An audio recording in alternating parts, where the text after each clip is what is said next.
నమస్కారము. ఈరోజు ఇంగ్లీష్ భాషలోనే కొద్దిగా తికమకగా ఉండే లేదా కన్ఫ్యూజన్గా ఉండే ప్రపోజిషన్స్ని సులభ పద్ధతిలో తెలుసుకుందాము. ఇవి దాదాపు ఒకే అర్థాన్ని కలిగి ఉండి ఉపయోగించే సందర్భాలు మాత్రమే కొద్ది వేరుగా ఉంటాయి. ఈ ఉపయోగించే సందర్భాలలో ఎలా ఉపయోగించాలో తెలుసుకోగలిగితే వాటిని సరిగ్గా ఉపయోగించగలము.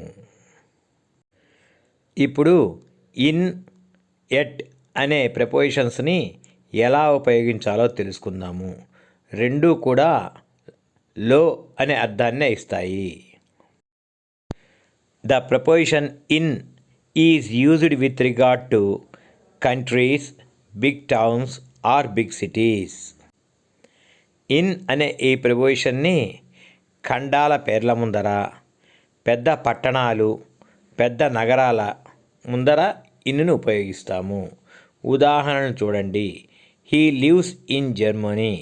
జర్మనీ అనేటువంటి ఒక దేశం ముందర కాబట్టి ఇన్ ఉపయోగించాము. My cousin works in Hyderabad.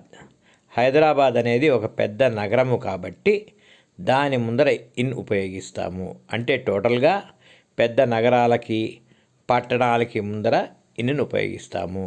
అంటే ఇన్నుని ఇంకా వేర్వేరు సందర్భాల్లో కూడా ఉపయోగించవచ్చు, కానీ ఇక్కడ ఈ విషయాన్ని గురించే చర్చించాం. The preposition at is used with regard to small towns or small villages. At అనే ఈ ప్రిపోజిషన్ని ఇన్నులాగానే ఉపయోగిస్తాము, కాకపోతే ఇవి చిన్న పట్టణాలు, గ్రామాల పేర్ల ముందర ఉపయోగిస్తాము. అంతేకాకుండా ఒక పట్టణంలోని ఒక వీధిలో అన్నప్పుడు వీధి పేరు ముందర ఎట్ ఉపయోగించి ఆ పట్టణం ముందర ఇన్ను కూడా ఉపయోగించవచ్చు. కాబట్టి ఇన్నుని పెద్ద ప్రదేశాన్ని చూపించే ముందర ఎట్టుని చిన్న ప్రదేశానికి సంబంధించి ఉపయోగిస్తాము. ఇక్కడ ఉదాహరణ గమనించండి. Mister Rao lives at Ongole. ఇక్కడ ఒంగోల్ని పట్టణంగాను భావించాను కాబట్టి ఎట్ ఉపయోగించాను.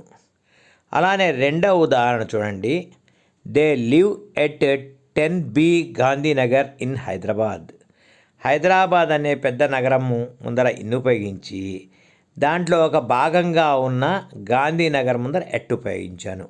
ఇక్కడ హైదరాబాద్ ముందర ఇన్ను ఉపయోగించాము. అలానే కొన్ని సందర్భాల్లో గ్రామమైనా కూడా ఇన్ను ఉపయోగిస్తాము. ఇలాంటి సందర్భాలలో బాగా సాధన చేయటం ద్వారా ప్రపోజిషన్ని సరిగ్గా వాడటం అలవడుతుంది. మీకు ఏర్పడినటువంటి అవగాహన మేరకు ఇక్కడిచ్చిన ఉదాహరణని ఆన్సర్ చేసి మీరు కామెంట్ బాక్స్లో పెట్టండి. మీకు ఈ టాపిక్ నచ్చితే లైక్ చేయండి, షేర్ చేయండి, సబ్స్క్రైబ్ చేయండి. మీ కామెంట్స్ని నిరభ్యంతరంగా కామెంట్ బాక్స్లో ఉంచండి. ఆపై రెండిటికి సమాధానం కూడా కామెంట్ బాక్స్లో రాయండి. జై హింద్.